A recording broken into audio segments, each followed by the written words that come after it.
This meeting is being recorded.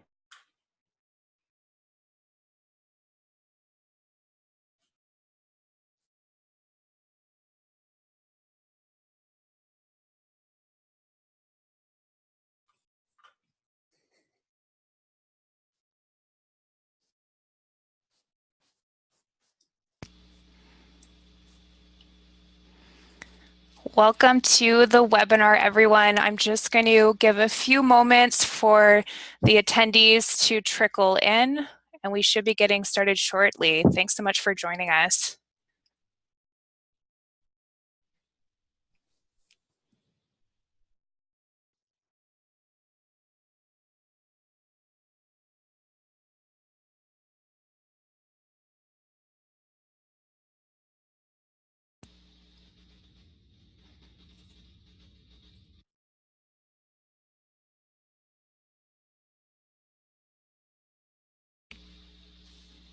Hello, everyone. Thanks for joining. We're just going to give a few more minutes for the attendees to join. We should be getting started in less than a minute here.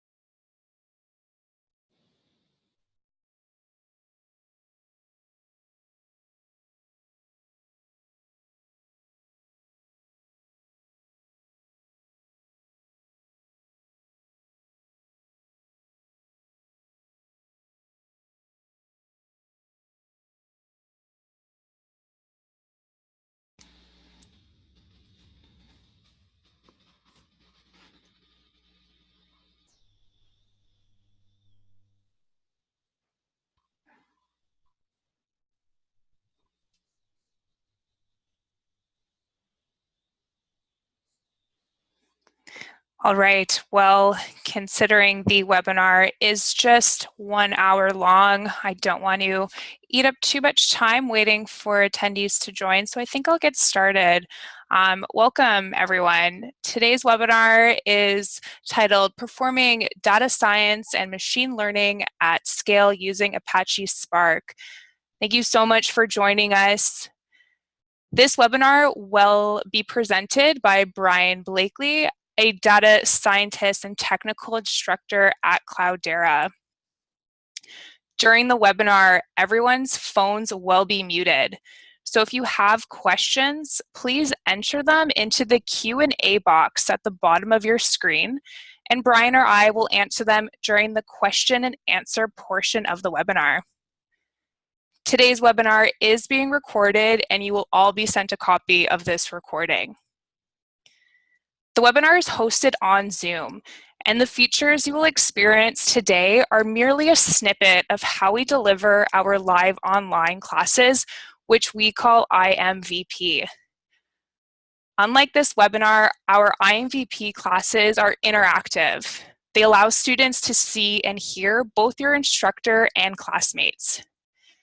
If you enjoy this presentation today and you're interested in learning more about training anywhere with IMVP, please visit our website or contact us. As someone interested in exploring data science, we encourage you to stay till the end of this presentation, where we will reveal an amazing promotion we're running with our upcoming Cloudera classes. Here's a hint. It's something to help get you motivated, keep healthy, and be active while staying connected. More details to come. All right, let's get started with our presentation. Brian, you can take it away.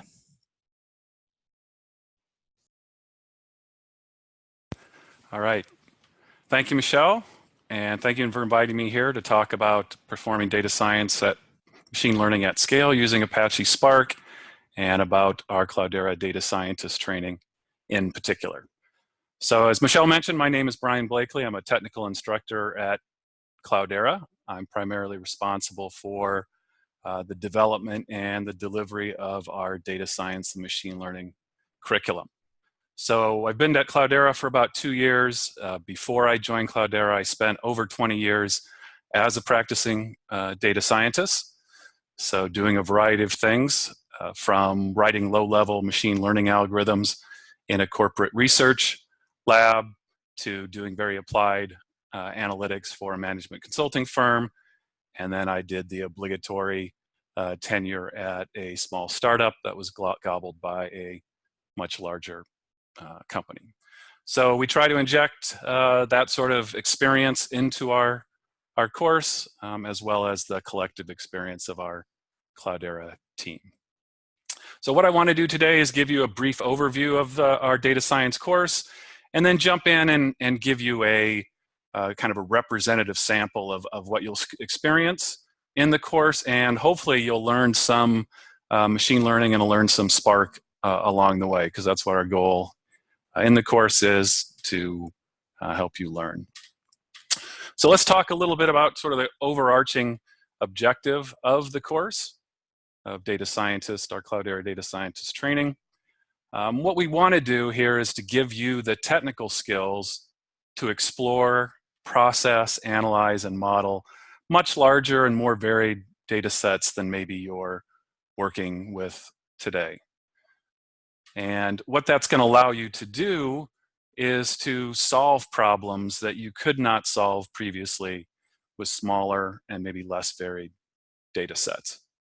And even though it might not be your primary objective, this is going to enable you to positively impact the organization and drive that business value. This is certainly your boss or your boss's boss's primary objective. We all want to make a positive impact on our business, and we're getting more and more data, more and more types of data at a faster rate, and we want to be able to work with that data and provide value to our organization. So those are the overarching objectives. We're going to be focused on technical skills. Obviously, there's a lot more to making a positive impact on your business than the technical side. There's the organization and the cultural and those other sides, but we're going to focus on the technical skills. And those technical skills are going to revolve around a technology called Apache Spark. So Apache Spark is what we call the lead actor in this course. So if you're not familiar with Apache Spark, I'll give you a quick overview here. It's an open source cluster computing framework that allows you to explore, process, and analyze and model huge data sets on the orders of terabytes, even up to petabytes of data. It's underneath it, it's a very low-level library, but recent incarnations of Spark have made it much more feasible to data scientists. For example, Spark now provides high-level libraries for working with structured data, Spark SQL library for working with structured data, Spark streaming and structured streaming for working with streaming data rather than batch data, the MLlib library for doing machine learning, and then the GraphX library for processing and analyzing graph or network data. So these high-level libraries give us the functionality, much of the functionality that we need as data scientists. In addition, recent versions of Spark also provide Python and R interfaces that are really first-class citizens in the Spark language APIs. So this wasn't always the case. So when I first got involved in Spark 4 or 5 years ago, if you wanted to fully take advantage of Spark, which is written in Scala, the Scala programming languages, you had to write either Scala or Java code. That's no longer the case for the most part. Python and R are first-class citizens, and Apache Spark is a much more feasible option and a much more useful option for data scientists who are more comfortable in Python and R than maybe lower level languages like Scala and Java. And finally, Spark is just one tool. It's not a silver bullet. It's not going to solve every problem that you have. It's going to allow you to solve problems that you could not solve before, but you're going to integrate it with your other tools. So it does naturally integrate with the Hadoop ecosystem, the big data ecosystem, as well as your favorite Python and R data science stacks. All right, so that's a nice segue into kind of the supporting cast that we discuss in the Cloudera Data Scientist Training. So again, Spark is going to be our primary actor here. And we're going to, the first member of the supporting cast, we're going to introduce you to, and we'll walk through this or use this in the demonstration that we're going to do here in a second, is the Cloudera Data Science Workbench. The Cloudera Data Science Workbench is a data science environment built for the enterprise. So it focuses on, allows you to develop data science programs, but also provides functionality that's important to the enterprise, such as security, scalability, and collaboration. So all the demonstrations and all the exercises that we do in the course are performed via the Cloudera Data Science Workbench. All right. So Spark was designed from the beginning to integrate naturally with the Hadoop ecosystem. So the Hadoop ecosystem is a set of tools that you can use to, again, process, analyze, and model big data.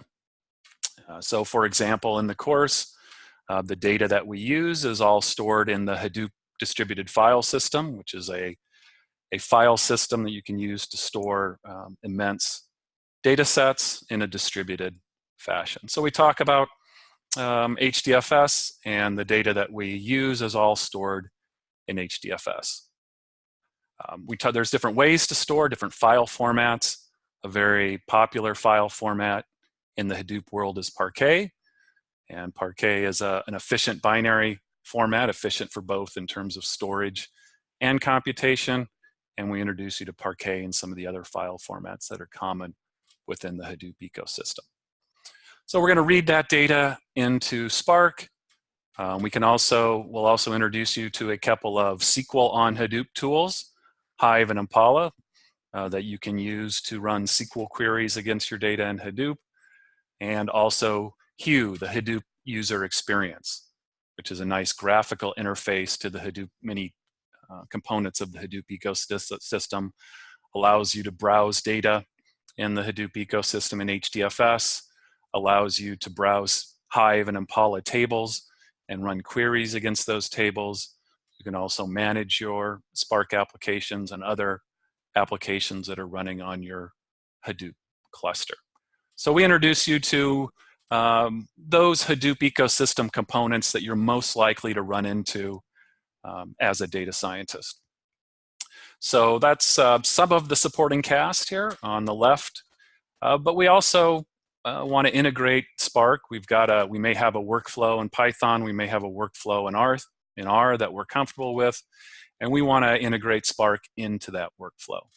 So if we're using things like Pandas or Matplotlib, NumPy, scikit-learn for machine learning, we want to be able to move back and forth between Spark and our favorite Python tools. Analogously, if you're an R user, we want to do the same thing. If you're using dplyr, ggplot, the caret package to build your machine learning packages, we want to integrate our workflows, integrate our kind of small data workflows in Python and R with our big data workflows in Spark. So these are all, we walk through these technologies, walk through these integration points in the Cloudera Data Scientist Training class. All right, what are the prerequisites for the course? So when this course was originally designed, it was designed for experienced data scientists. So data scientists who are knowledgeable and are practicing data science, so they're familiar with data science and machine learning processes, methodologies, and algorithms. They're proficient with Python or R or maybe SAS for doing data science and machine learning on relatively small data sets. And when I say small here, it's not a pejorative. It just means these are data sets that maybe fit on your laptop. You can process them on your laptop, maybe a souped up desktop or server, but essentially they fit on a single machine. But increasingly, we're finding that we're running into scale issues. These data sets are getting larger and larger, and I can only do so much on my laptop. So we find these data scientists are coming to us. They're running into scale issues. They want to be able to scale up their processes, their methodologies, their algorithms to much larger data sets. They don't they have little or no experience with Hadoop, the Hadoop ecosystem in general, or Apache Spark in particular, and they really want to bootstrap and get up and running quickly. So that's the original audience for which the course was designed. And probably about half of the folks that sign up for the course these days come into the course with that background. The other half are what we call, what I would sort of characterize as aspiring data scientists. And in fact, there are many more aspiring data scientists in this world than there are probably experienced and practicing data scientists. So these folks maybe come from a data engineering, data analyst, a developer, or a technical architect background. May not have the DS and ML experience. But if you're proficient at asking, if that's your background, and you're proficient at asking and answering questions using data, maybe using something like SQL, SQL dialect, or some other general purpose programming language, then that's going to be a good starting point. And you're going to get a lot out of the course. If you've got some experience with the Hadoop ecosystem, then that's a bonus. It's going to allow you to focus on what's new, the data science and machine learning component. And obviously, if you've got some exposure to data science and machine learning, maybe you work with data science teams in your organization, maybe you've read some books, sat in on some online courses, any sort of background that you have will ease the transition. So we're not magically going to be able to turn you into a data scientist or a machine learning expert in 4 days, but these folks definitely walk away from this course feeling like it was a valuable experience. And probably the most valuable part of it from kind of the interviews that I've done is that you really understand where you need to go next, where you need to focus your continuing education efforts if you really want to get into this exciting new area of data science and machine learning. All right, so we accommodate kind of both audiences in the course. All right, how is the course organized here? It's organized as a 4-day workshop, and it's really centered around a realistic case study. So we've got, and you'll see a sample of that case study when we walk through the sample module. And we walk through pretty much an end-to-end analytic workflow. So we're going to kind of start at the beginning. Once we've introduced you to the case study, we'll begin by reading data in from a variety of different data sources and different file formats. We'll explore that data, clean it up, and we'll walk through the process. So we do that in a sequence of brief modules or short modules that consist of very brief lectures. Most of the time is on an interactive demonstration in the Cloudera Data Science Workbench environment. And then we give you time to practice those skills and extend some of the work that we do with some extensive hands-on exercises. It is a workshop, so there are sort of specific or clear exercises to do, but we also find that a lot of folks will go off and do their own exercises as well, being curious data detectives. They want to explore the data in their own way, and we encourage and support that as well. We try not to bombard you with too many PowerPoint slides. We've got a minimal number of slides. We want to get through interactive demonstrations and get on to exercises as quickly as possible. That's where we feel like you'll learn the most and the quickest. The course is primarily taught in Python using Spark's PySpark API, but we do give you an overview of the Sparkly R interface to R. And there's a couple reasons why we do focus on Python here. The first is Python is increasingly becoming the more popular language for data science, although R is quite prevalent, and I probably spent more of my career in R, general career in R, but more of my Spark career in Python. But really, we don't do a lot of pure Python in the course. We use it as a kind of our enabling language. But really, our primary objective is to teach you the Spark API. And you'll see that the Spark API in general is quite consistent across the different language APIs, whether you're using Scala, Java, or Python. And probably the best way to learn it without the underlying language getting in the way is via Python. So even if you're an R user, and a Sparkly R user in particular, if you're interested in Sparkly R abstracts away a lot of the details of Spark. And that's great. That's what it's really designed for when you see Sparkly R.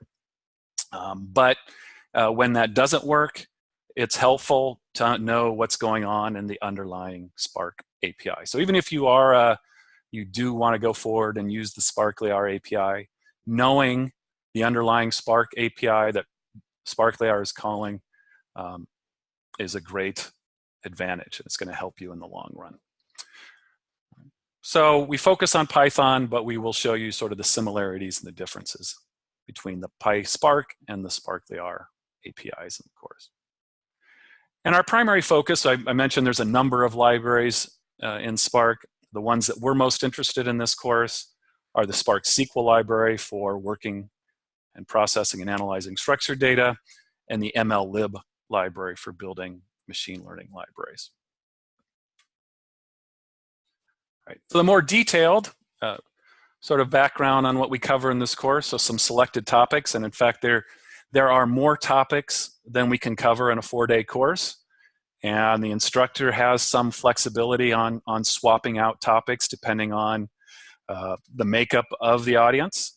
So if one of the first things that we do is try to get a feel for your background and your interests, and when possible, try to customize the delivery to the audience by maybe swapping out some material and swapping in some other material.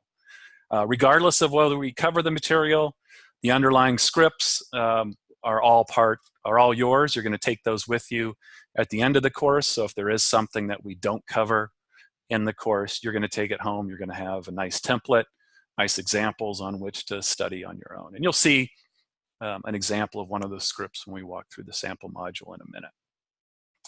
So here's some of the kind of a pretty representative selection of topics that we would cover in a typical delivery. So the first thing we're going to do is get you introduced to the Cloudera Data Science Workbench environment. So that's where we're going to spend most of our time. So we want to get you up to speed quickly on the environment, get you up to speed on the case study, and then get you reading, and then we jump into the data science environment, or the data science process. Reading and writing data, inspecting data quality, cleansing and transforming data, doing joining that data, and then summarize, grouping, and then exploring and visualizing your data. So that's focused on that Spark SQL library, and that's kind of the first half of the course. We do talk about sort of how doing distributed computing with Apache Spark is still hard. It's not as hard as it used to be, but you're still going to have to know how to kind of monitor and configure and tune your Apache Spark application. So for the most part, we teach you the API, and we ignore what's happening under the hood. But at some point, we need to teach you kind of how Spark works underneath so that you can optimize your distributed Spark applications. Once we do that, then the rest of the course is really focused on machine learning. So we'll introduce you to the functionality that's available in Spark MLlib library, and then we'll walk through various machine learning workflows. So extracting and transforming and selecting features, which are inputs to our machine learning models. And then we'll build a variety of different types of machine learning models: regression, classification, clustering, topic models, recommender models. We define those and walk through representative examples. We also, most of these models require the user to experiment with a lot of different parameters. So we show you how to use Spark to automate those experiments. And then we talk about kind of wrapping our machine learning workflows into pipelines that we can share our process with other data scientists, or share them with data engineers or developers seamlessly so that they can deploy them in their machine learning applications that are written in, for example, Scala or Spark, and then all our hard work can actually make that impact on the business. All right, so that's kind of the topics, and what I'd like to do now is jump into kind of a sample of one of these topics here.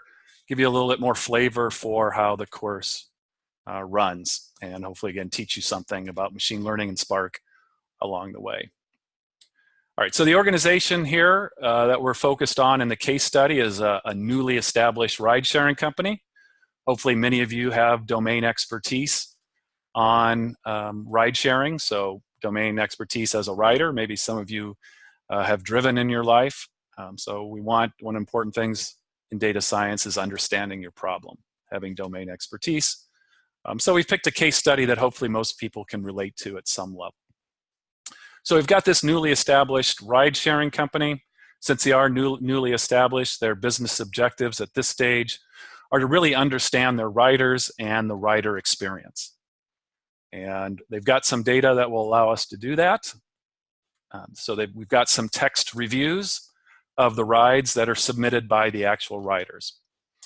And the analytic exercise we're going to walk through here is to extract themes from those ride reviews. Now, we certainly could kind of read those, use our biological neural network, use our brain to read through those ride reviews and extract themes or look for patterns in those, but we want to do those in an automated fashion. All right, so I'm going to walk through a typical module here on processing text and using that processed text to fit and evaluate what we call a topic model. So I'm going to jump away from the slides here, and I'm going to jump into our data science workbench environment. All right, so here's our Cloudera Data Science Workbench, and everyone will have access to this environment. So this environment here and a training project within that environment. So here I've got a data scientist training project, and each student has their own training project. So I'm going to go ahead and select my training project, and I'm going to open a workbench. All right. And this is where we spend most of our time in the course, doing the interactive demonstrations, and where the student will be doing exercises here. So this environment here on the left, you'll see I've got my project directories and project files, and we've got a bunch of Python snippets, and we spend most of our time, as I mentioned, going through Python code. We work through these Python scripts throughout the course. We've also got solutions to all the exercises that are available in a solutions directory, and then we've got supplemental material. As I mentioned, there's more material than we can cover. If there are certain questions or certain interests of the audience, we can pull in, the instructor has the flexibility to pull in some of this supplemental material and follow up on other topics. Again, you're going to take all this with you at the end of the course, regardless of whether we cover it or not. We've also got some a directory of R code as well. So even though we don't go through all this R code, we've got parallel versions of most of the scripts in R. So if you do want to learn about Sparkly R and how to use Sparkly R to do Apache Spark jobs, this will be available. You're going to take this home with you as well. All right, so we're going to walk through one of the Python examples here. And to do that, I'm going to select my text file, and it actually shows up in this text editor here. And just to give myself a little bit more screen real estate and focus your attention on the results here, I'm going to hide that sidebar. So here's my Python script here, and I'm going to walk through it kind of in chunks and probably a little bit more quickly than I would in class, but it'll give you a flavor for what we do. All right, so in order to run this script, we need to marshal up some computing resources in our Cloudera Data Science Workbench environment. So I'm going to start up a Python 2 session so I can run this script in Python, and I'm going to ask for a certain number of resources. So we get you familiar with this environment, but we're just going to use it for now. So I'm creating basically what I'm creating now is I'm marshalling up a virtual machine where I can run my Python script. And now I've got a Python environment, and I can just say I can run Python commands and say, hello, attendees. Now type down here, just a Python command, and then it's the Python command, and the results are echoed above. But what I want to do is run through this script and do some text processing and machine learning. So we're running through this example here, and I'll just give it a name of the script. And we can run blocks of code and talk through them. So as I mentioned, the scenario here is we've got some text reviews, and we want to extract some themes from those text reviews. And that's called topic modeling. So a canonical example of topic modeling is a news article categorization. So something like Google News, you've got articles and you want to categorize those into different topics.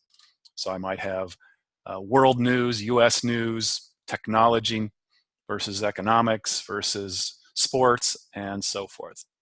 And these topic model algorithms are useful in extracting these themes from news articles, or in general, a set of text documents. And here we've got a set of ride reviews. The particular algorithm that we're going to use here and supported in Spark is called latent Dirichlet allocation algorithm. And that algorithm, sort of beyond the scope of the course to go in the technical details of the algorithm, but essentially the algorithm assumes that all documents are distributed across various topics with certain frequencies, and then certain words are distributed in a particular topic with certain frequencies as well. And it tries to find those frequencies that best fit the data that we give the algorithm. And the main kind of parameter, or the user-specified parameter that we're going to have to explore as data scientists, is the number of topics. So we're going to choose a number of topics and then let the algorithm go look for that number of topics or extract that number of topics from the data. And that number of topics is what we call a hyperparameter. All right, so let's jump into an example of that. The first thing we're going to do is kind of set up our environment. So we'll import some Python packages that we're going to use to do some plotting. And Spark does not have plotting functionality. So if you want to do plot your data, you're going to have to use your favorite Python or R package to do that plotting. So we're going to import a package here called word cloud that's going to allow us to plot a word cloud, and we're going to use some other plotting packages that we've already installed.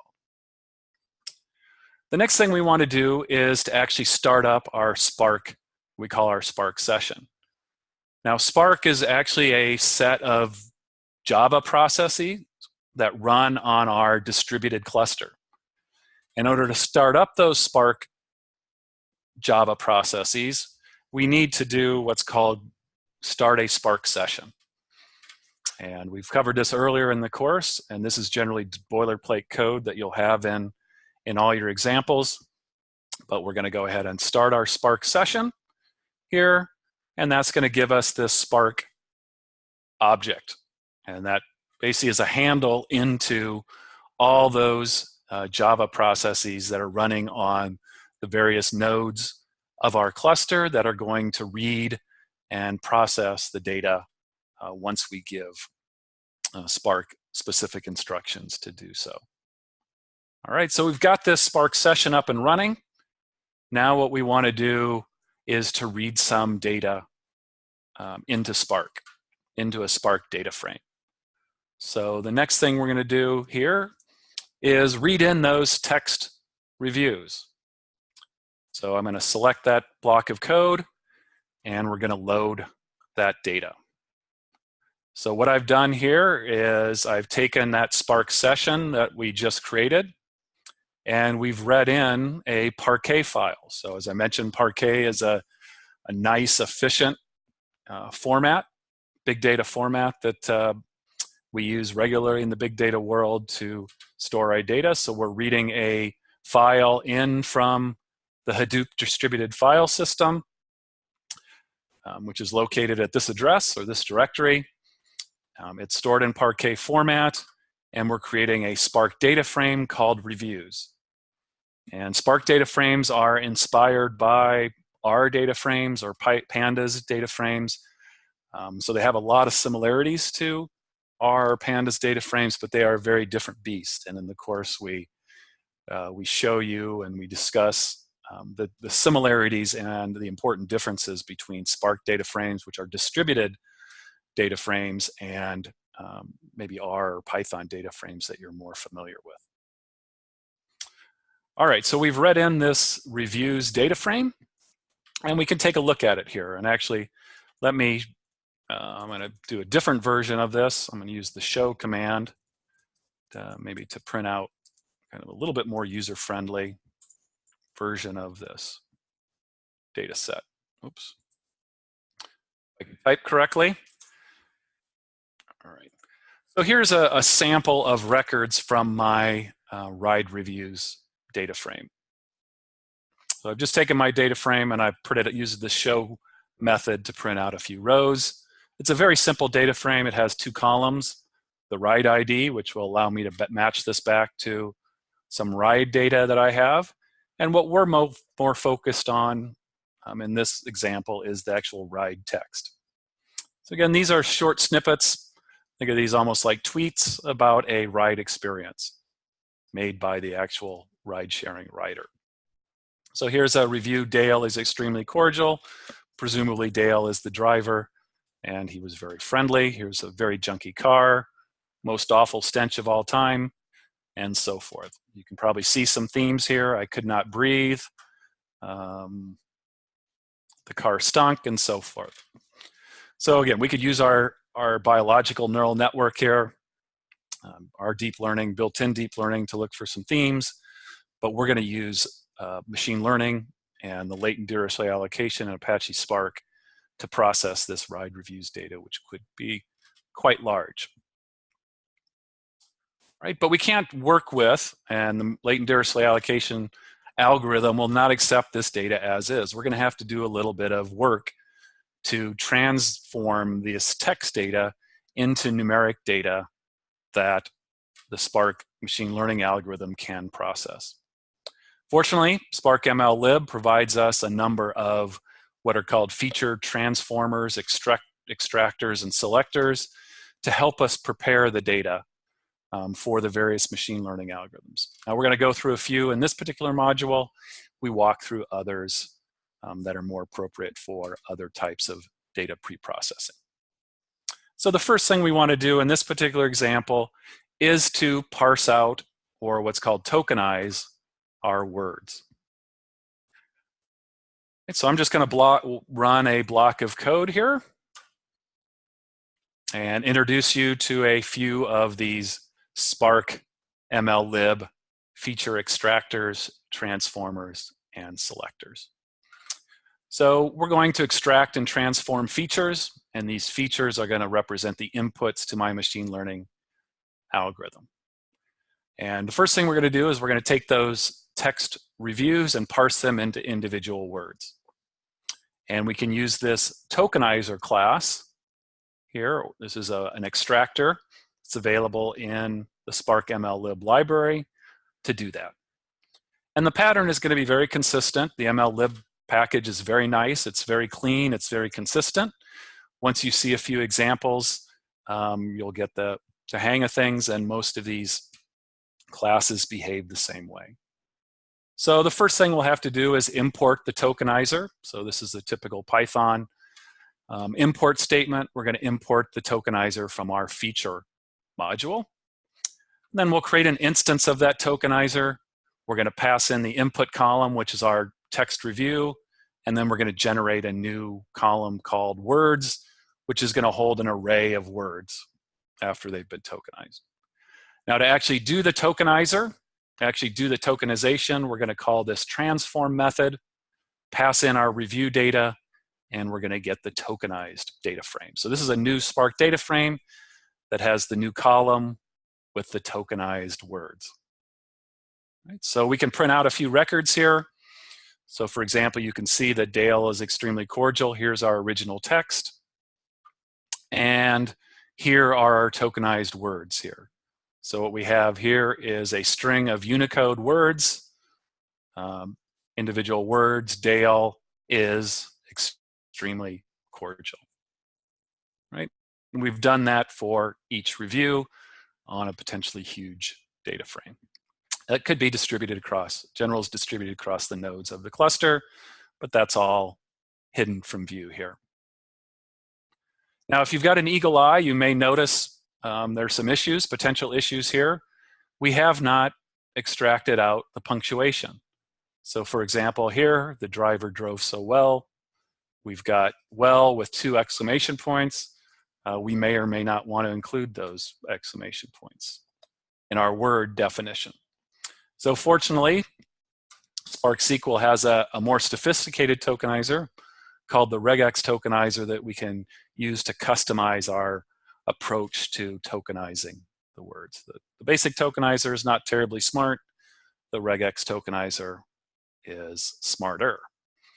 So I won't go into details here, but we can define regular expressions that define words or define split criteria, and we can rerun the tokenization on our data and strip out just the words and not the punctuation. And if we look at the result of that newly tokenized data, we can see now the driver drove so well. We've got well without the exclamation points. Now these are short text ride reviews, so maybe that well with no exclamation points versus 1 versus 2 versus 3, there may be information in there, but that's part of your decision as a data scientist to determine whether that punctuation is informative or not. All right, so once we've tokenized those words, we can go ahead and produce a word cloud to visualize sort of the frequency of occurrence of the words across all our reviews. So here, what I've done is I'm integrating my Spark workflow with my Python workflow. So I'm pulling some data out of my Spark data frame, which is sitting on my Hadoop, distributed Hadoop cluster. I'm going to bring it into my local Python session, and I'm going to plot it using the word cloud package. So we've written a Python function here to do that, extract the data, and plot the word cloud. Right, so word cloud just plots the words that show up in overall reviews, and the size of the word is dictated by the frequency, the number of times it shows up over all reviews. So again, those of you that are familiar with natural language processing, or even those of you that are clever here, notice that there are a lot of words, common words, that probably won't be relevant as we develop our topic model. Obviously, the, of, was, these are common words called stop words in the natural language processing lexicon that we probably want to exclude from our modeling exercise. We want to focus on the words that are relevant to a ride sharing experience. So fortunately, Spark has another transformer here that will allow us to do that. It's called Stop Words Remover. Not surprisingly, that will remove common words from our reviews. So the process is going to be very similar to what we did above. We're going to import that Stop Words Remover from the feature module. We're going to create an instance of it. We're going to, we'll use the default stop words. Here's a sample of our default stop words, but we could pass in our own list, or we could use other different languages. If you, it supports about, I think, a dozen or so different languages and different stop words in different languages. But we're going to go with the default stop words, and we'll go ahead and apply that here using this transform method, and we're going to get a new data frame that has a new column called relevant words, and this will be a list or an array of only those relevant words. So if we go back to our driver drove so well, we can see that the relevant words, we've dropped the, we've dropped so, and we're just left with driver drove well. So that's just a particular example.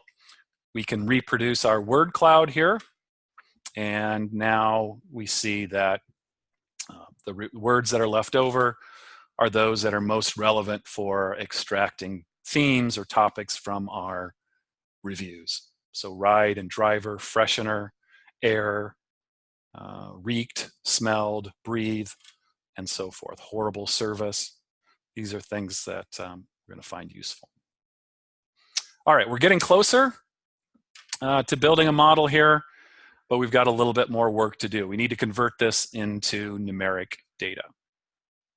So we're going to use kind of a bag of words approach and create a vector of counts or an array of counts. So we're going to count up the number of times the most frequent words show up in each review. So we're going to use this count vectorizer to create what we call a bag of words for each review. And what that's going to do is the count vectorizer is going to do two things. It's going to create a vocabulary, a list of vocabulary words, top 100 vocabulary words, which is a setting that we set as data scientists. And then it's going to count up how many times those vocabulary words show up in each review. All right. And so most of those words aren't going to show up at all, but when those words show up, we're going to count those. So when we apply this count vectorizer, what we get is an array of length 100 or a vector of length 100. And each element of that vector represents the count of each vocabulary word. And so we're in a big data world, and most of those counts are actually going to be 0. So we don't want to store zeros. We want to be efficient. So this word count vector that Spark produces is actually what we call a sparse vector.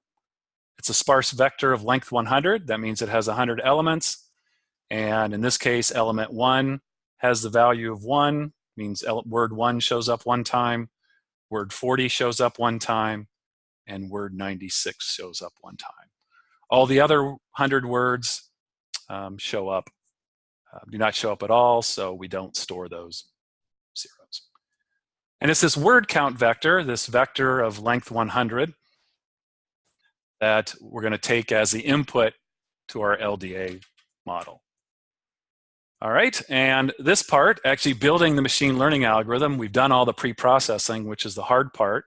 Actually developing the machine learning algorithm is somewhat anticlimactic in the sense that the Spark ML lib package is very clean and consistent. And it's basically a 3-step process here.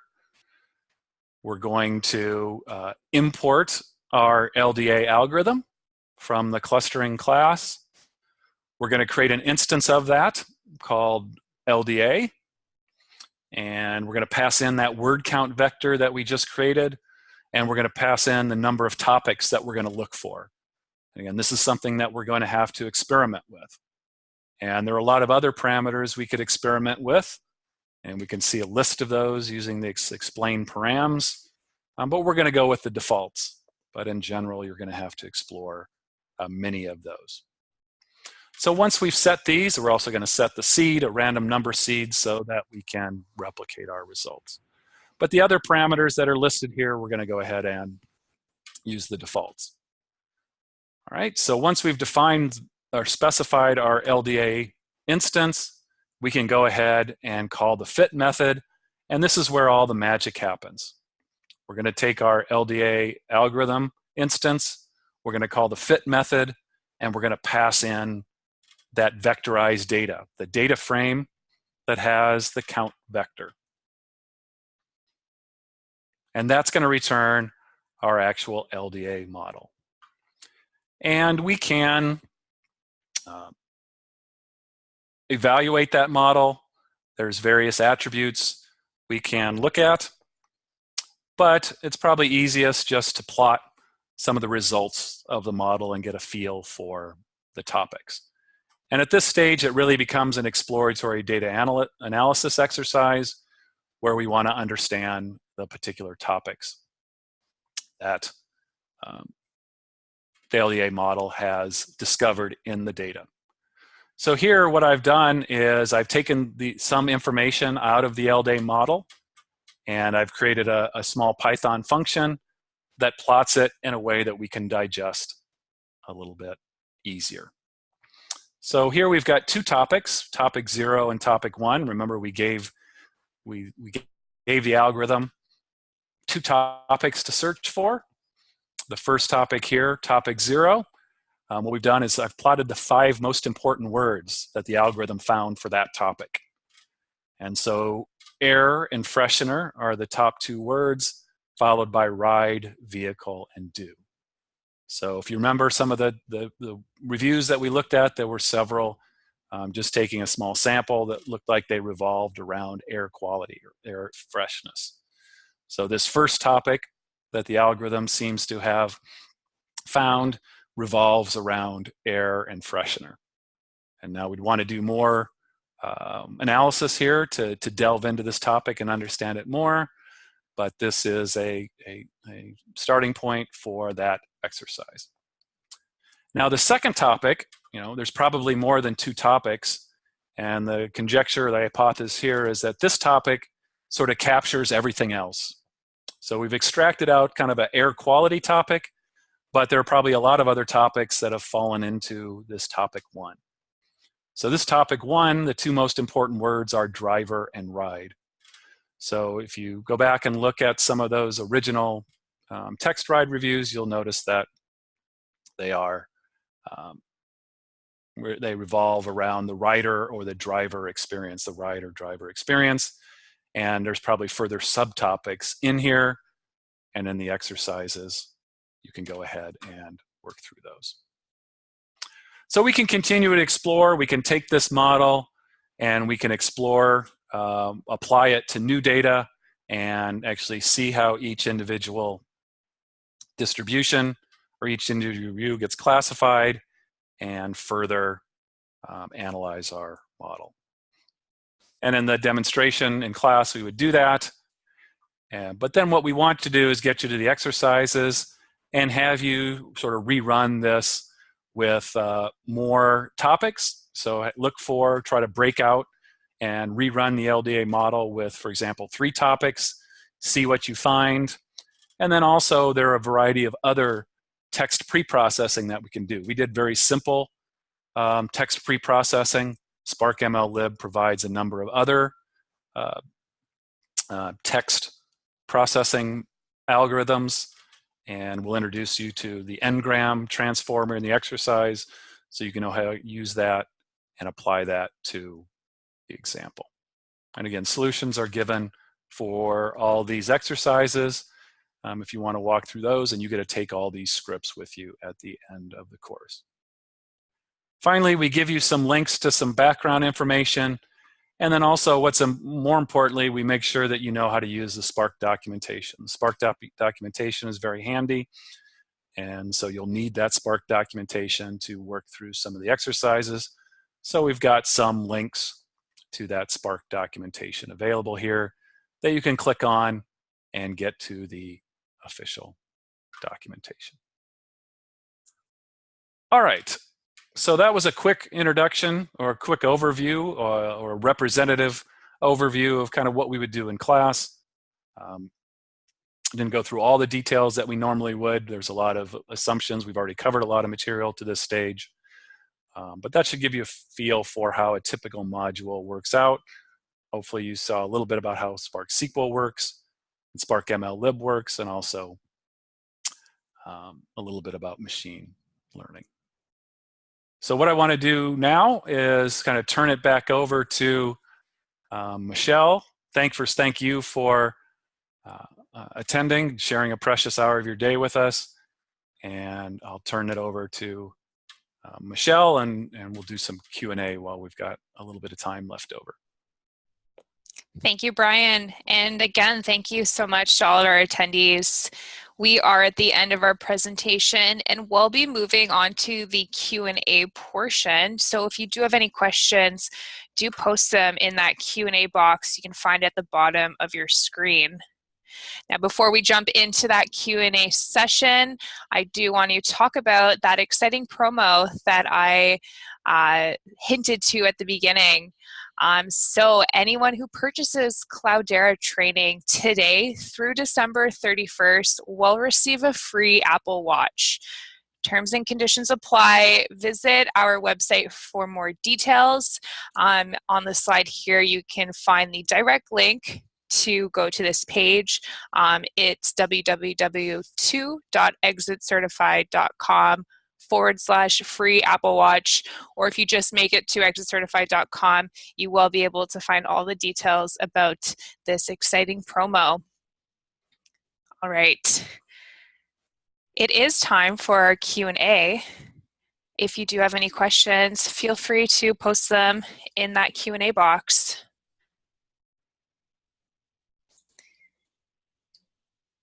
And at the moment, it doesn't appear we have any questions, but I'll let time continue to go on and maybe some questions will appear.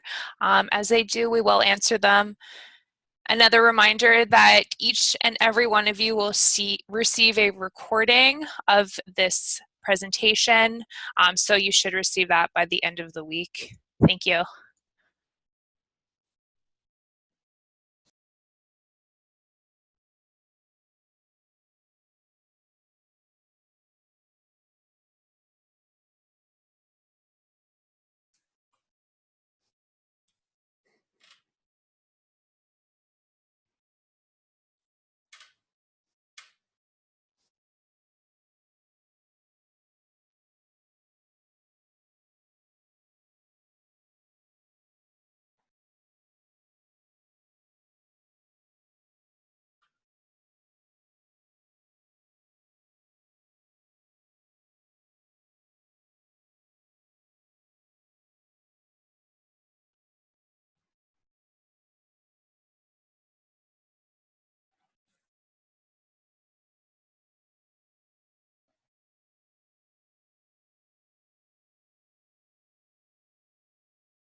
Brian, it looks like you were so efficient with your presentation and we don't have any questions to be answered. If anything does pop up for any of the attendees and they do want to get in contact with us, you can do so by going to our website. There is a chat feature right on the website, or you'll find all of our contact information right there. I hope you all have a great day. Thank you again for joining us. Thank you, Michelle. Thank you, attendees.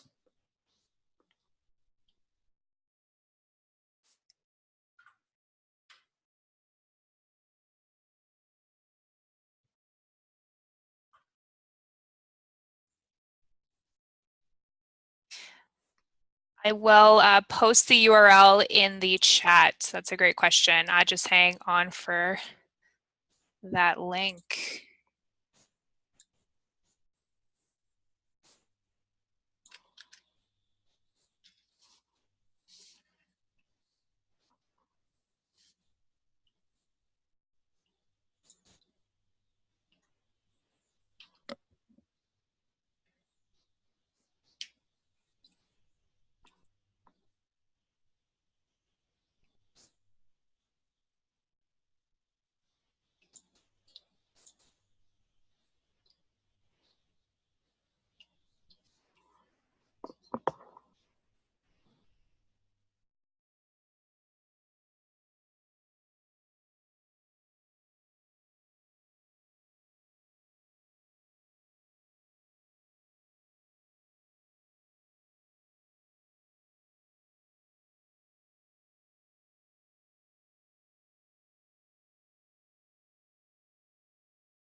All right, that wraps up our webinar. Thank you again so much. Have a great day.